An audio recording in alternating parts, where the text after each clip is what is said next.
சாப்பாடு வீடியோ வந்துருச்சு. எப்படா ஒரு வழியா தோசை மாவு தீந்து விடுதலை விடுதலை தோசை மாவு தீந்து. ஆனா நாளைக்கு என்ன மாவு வரும்? என்ன மாவுமா? நாளைக்கு ஆப்ப மாவு. என்ன ஆப்பம் 5 நாள். நல்ல வேலை நான் 2 நாள் தப்பிச்சேன். சென்னை ஓடிடுவேன். அங்கே அழகா இருக்கும்.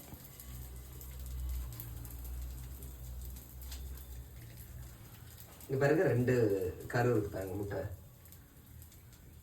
இப்போ இதை காட்டு மாட்டேன். நேற்றுக்கு உடஞ்சி வந்து பார்த்தீங்களா? இன்னைக்கு உடையாம இருக்கு பாருங்க. ஒரே முட்டைக்கு உள்ள 2 மஞ்சள் கரு. பின்னாடி பார்த்து. அப்புறம் இங்க பாருங்க சட்டாப்பா வளைஞ்சி உடஞ்சி இருக்கு. அப்படி இருக்கட்டு.